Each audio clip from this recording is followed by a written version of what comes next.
Kadıköy Apple Teknik Servis kanalından herkese merhabalar. Bugün servisimize gelen iMac 27 inç 2011 ortası model numarası A1312 olan bir iMac'imizi SSD yöntemiyle upgrade edeceğiz. Bu aşamada neler yapacağız hep beraber görelim istedim. Şimdi öncelikli olarak bu modellerde cam harici olarak yerinden ayrılır. Dikkatli bir şekilde ayırmak gerekiyor çünkü mıknatıslıdır bunlar. Hafif bir ters bir harekette ekranın camının çatlaması kaçınılmaz oluyor. O yüzden çok dikkatli bir şekilde ekran camını almaya çalışacağız.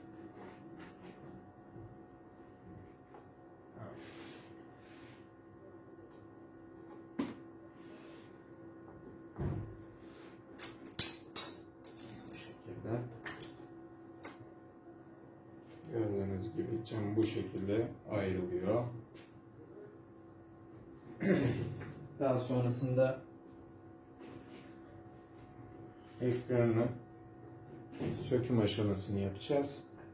Yanlarda vidaları vardır ekranın, montaj vidaları yerine sabitlemek için. Onları sökeceğiz. Muhtemelen çok fazla tozu vardır. Bir hava yöntemiyle ben tozunu gidereceğim.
Bir tane vidayı atlamışız. Evet.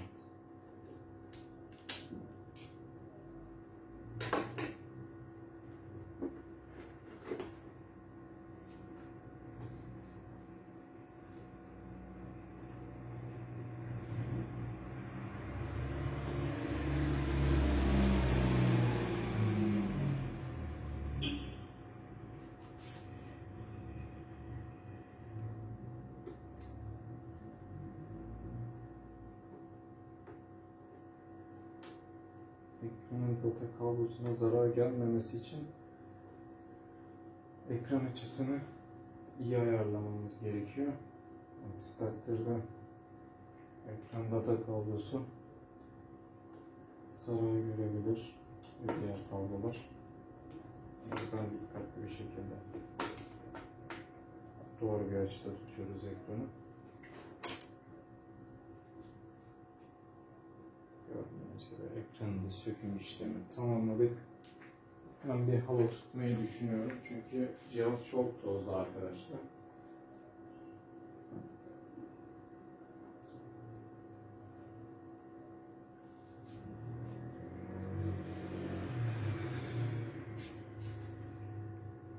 Şöyle görmenizi isterim. Gördüğünüz gibi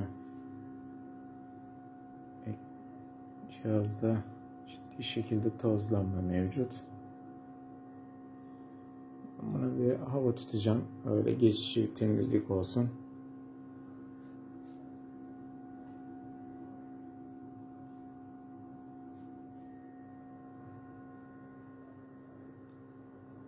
Daha sonrasında müşteri talep ederse solüsyonlu statik bir bakım yaparız buna. Ama şimdilik en azından cihazı korumak açısından yağ tutmak yeterli olur.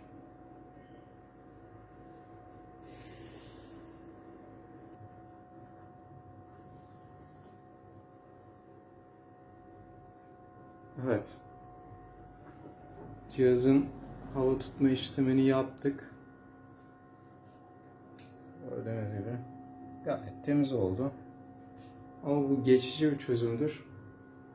Çünkü cihazda bazı noktalarda kapasitör kusmaları da mevcut. Tabi burada ekran kartının termalini de değiştirmek gerekir. Yani burada yapılması gereken şey kimyasal bir solüsyonla bu kartların tamamının bakımının yapılması gerekiyor ki yaşam ömrünü birazcık daha uzatabilelim bu cihazın. Bu cihazlar normalde kronik ekran kartı problemi yaşar. Yani ekran kartı çipi zarar gördü mü cihaz daha çalışmaz hale gelir. Şöyle çalışmaz hale gelir. Beyaz ekranda kalır, elma logosunda kalır gibi. Açmaz yani cihaz kendini. Evet. Yüzeysel bakım temizliğini yaptım cihazın. Şimdi asıl işimiz olan SSD montajına geçelim. Eski HDD diski yerinden alacağız. Yerine 240 GB'lık bir SSD takacağız.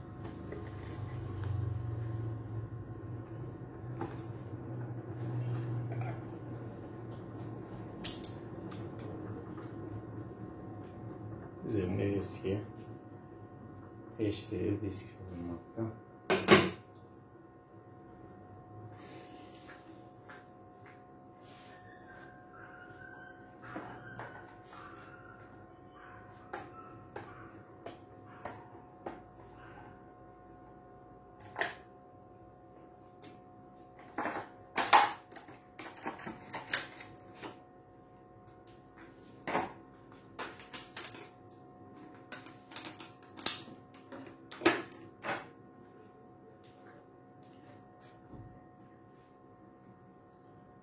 ...256 GB SSD diski montajını yapalım.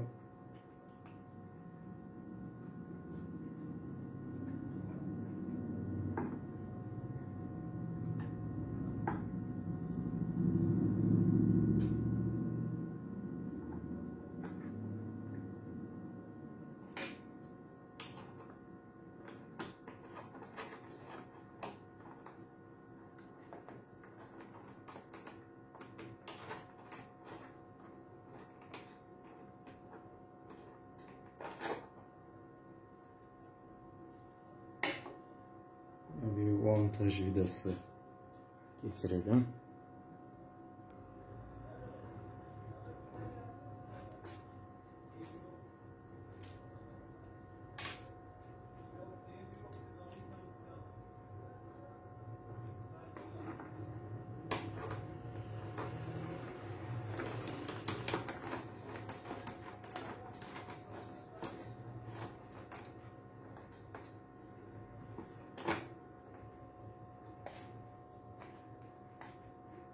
Evet arkadaşlar, SSD montajımız bu kadar.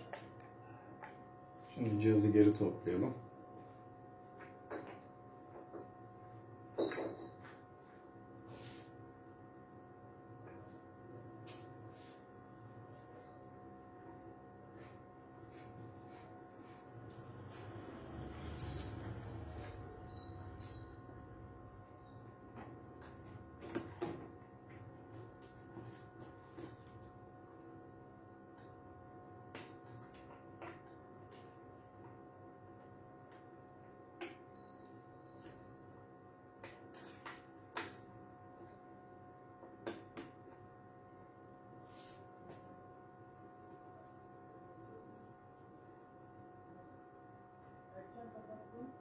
Kredi 52.500'e kapattım.